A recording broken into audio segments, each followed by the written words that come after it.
what's your favorite orthopedic test for a meniscus? McMurray's. McMurray's, what? Drawer test. Drawer test. Anything else? Thessaly's. Thessaly's.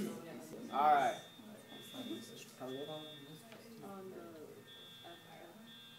Applers? Compression or contraction? Both? I would go compression.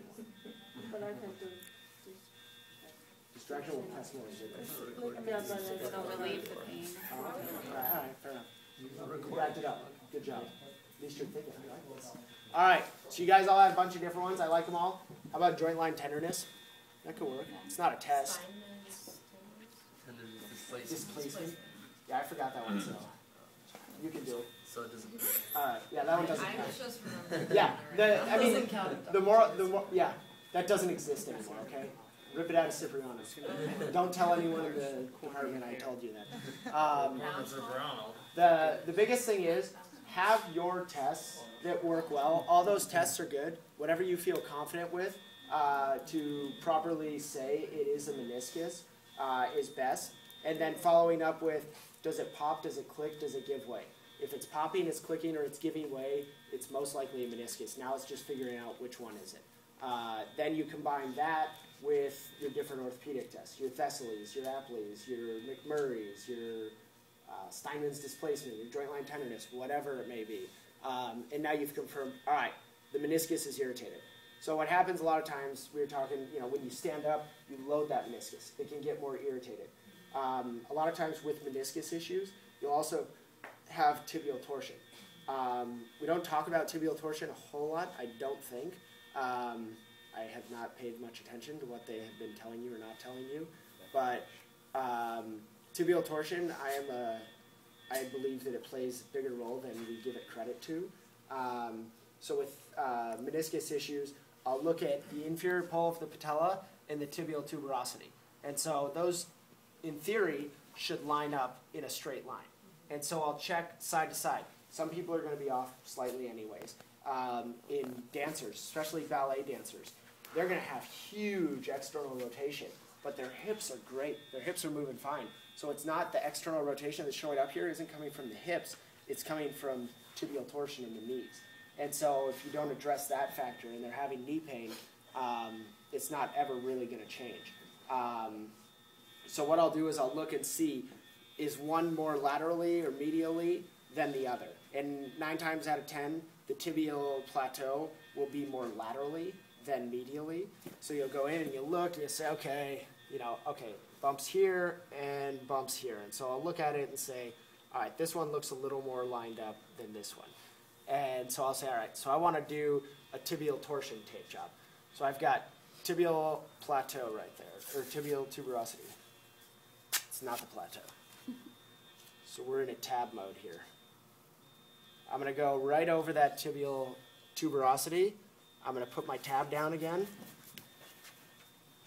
Let's get this out of the way. Did such a good job. All right, so now I've created that. So now I'm going to say, all right, it looks like this when it's bent.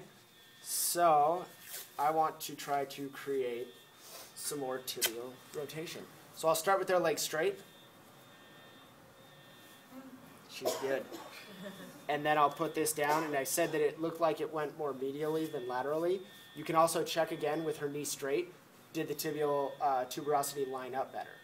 And if it did, then it's like, okay, when she's straight, it's good, but when she bends, it's bad. So I'm going to go from straight to bend with torsion. So go ahead and slowly bend. And as she bends, I'm going to bring the tibia more medially.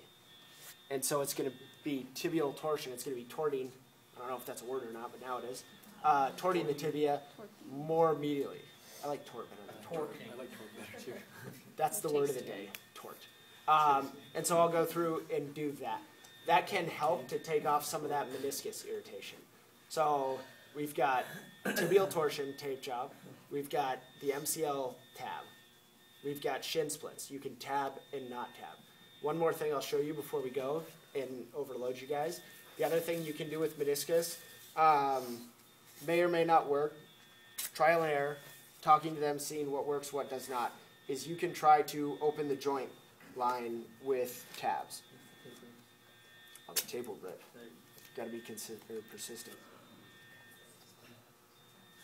Don't be consistent and tear the same spot.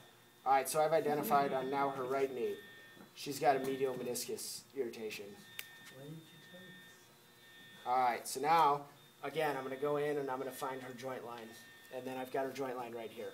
So what I'm going to do is I'm going to tab directly above that joint line. And then I'm going to go below that joint line as well. And then from here, any guesses what we're going to try to do? Yes, we're going to try to separate them. Because the theory, and again, I don't know if this will work or not, sometimes it does, sometimes it does not, is you try to open up that joint line. So I'm going to, again, put my tab this way. I'm going to open the joint. And I am going to put this down. Yeah, we probably should have left the building. Oh well. Then I'm going to open the joint. So now I've got joint line and I've got separation. So now I've opened the joint. So you could do this in combination with this to help out meniscus irritation. It may or may not work. Have them tell you. But usually the combination of the two will help out. Now I got questions. Do you ever do that? Do you ever